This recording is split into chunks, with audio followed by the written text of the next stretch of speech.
Hey everyone, Ken here to give a quick explanation for what you're about to see. Pretty much something went wrong with this video and the cartoon footage is like shaky and I don't know why.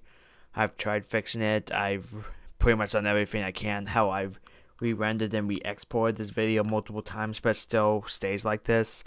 So if you get like motion sickness from it, I apologize, but there's nothing I could do. I hope you understand, and despite that, I hope you enjoy the video.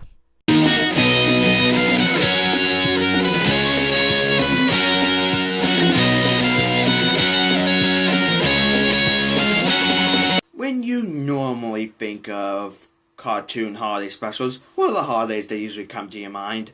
Probably stuff like, Christmas, Halloween, Valentine's Day, the usual stuff. The show we're reviewing today, Kill Monkeys, had a 420 special.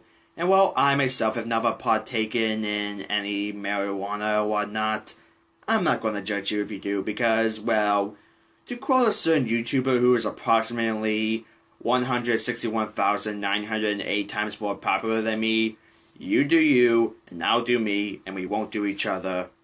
Probably. Anyways, this is the point where I would normally say my basic thoughts on the show if I haven't reviewed it before. Though here's the thing.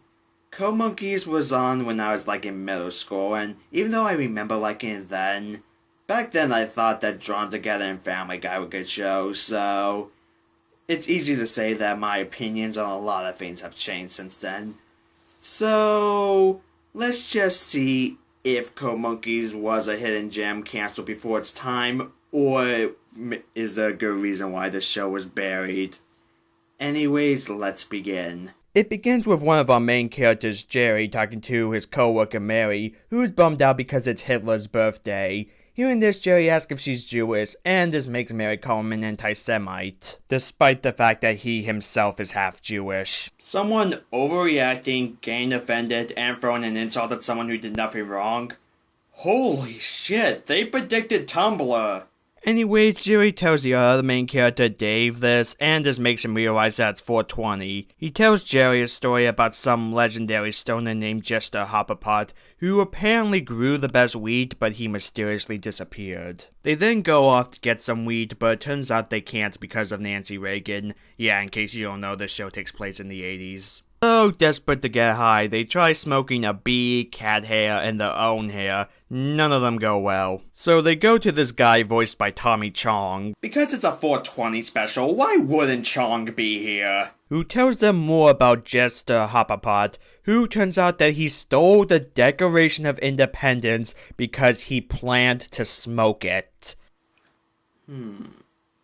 Hey Hollywood, I think we have to plot the National Treasure 3. And it turns out that Chong has a map to where Jester left his stash. So they recruit some of the other characters and go on their trip. They go into the sewers and face a few trials. The first is a Rubik's Cube, which they solve by taking off the stickers and rearranging them. Then they come across an instrument, and this happens. Maybe it's a shofar? No, Mary, actually a shofar isn't straight like that. It's usually spiral in shape and made from the horn of an animal. It's not necessary that the shofar be made from a kosher animal, but it's generally accepted that a cow horn should not be used because of that animal's association with the false god Baal. Fine, Jerry. You're not an anti-Semite. Shalom. Wait, someone admitting that they're wrong after someone absolutely destroys them?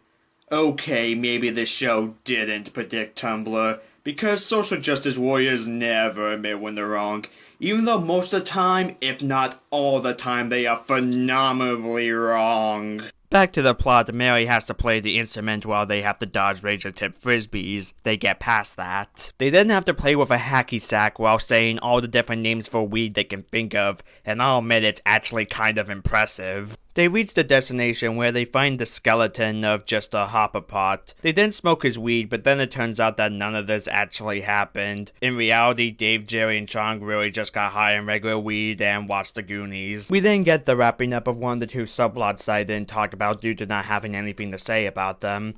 And then a very obvious tribute, parody, ripoff, whatever you want to call it, of the Charlie Brown Christmas special. And the episode ends. So that was the story of 420, and what did I just watch? Okay, it's not the weirdest thing I've ever seen, but when summarizing the plot, it just felt kinda weird. Though, I don't know, maybe it would have made more sense if I was stoned. So now rewatching this show as an adult and not a dumb middle schooler, does it hold up? I can't say. It's not fair to judge a show based off of one episode. So overall, this episode was fine. Sure, there weren't really any moments that had me laughing, though there also weren't any moments that had me groaning in frustration. So, in other words, sure, it's not Rick and Morty, but at least it's not Family Guy. I may revisit this show in the future, though for now, you go off and enjoy your 420, whether it be actually participating or being like me and just treating it like a regular day of the year.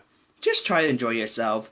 Positivity is good. Weed, every day smoke weed. We smoke weed every day. Weed every day, smoke weed. We smoke weed every day. Smoke weed, we smoke weed every day. Grateful Dead and their endless jams?